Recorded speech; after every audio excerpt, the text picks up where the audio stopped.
Alors que les Jeux paralympiques démarrent aujourd'hui et se déroulent jusqu'au 8 septembre, c'est l'occasion pour les sponsors des JO de communiquer à nouveau sur leurs engagements. Par exemple, Air Liquide fournit de l'hydrogène renouvelable aux centaines de Toyota Mirai qui font partie de la flotte officielle de Paris 2024. On voit ici la station du Pont de l'Alma dans la capitale. Mais Air Liquide fournit aussi de l'hydrogène pour les sites qui accueillent les compétitions comme Versailles et Saint-Quentin-en-Yvelines pour des applications stationnaires.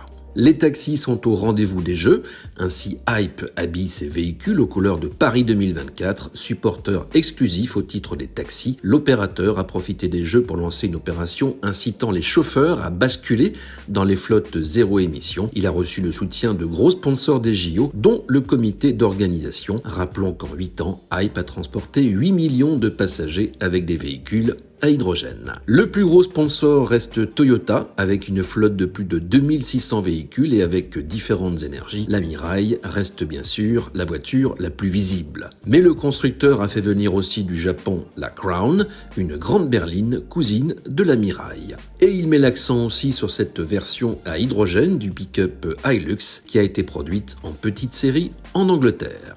Sur le circuit de Dreux, Toyota a mis en place tout un pavillon sur l'hydrogène, une exposition assez remarquable. Le bâtiment permet d'en savoir plus sur la genèse de la Mirai, l'historique de la marque dans l'hydrogène et son approche de stockage avec des cartouches.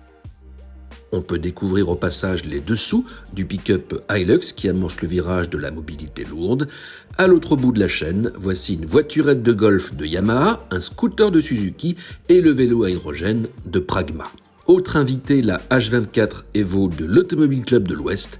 On sait que Toyota s'intéresse aux 24 heures du Mans. Au JO, pas moins de 10 cas de figure sont mis en avant pour l'hydrogène, avec notamment le bus, les groupes électrogènes et le camion.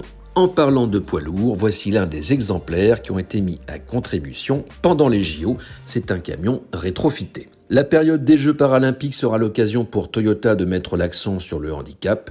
Au-delà de son engagement dans l'hydrogène, le constructeur est très sensibilisé à la perte d'autonomie dans la mobilité.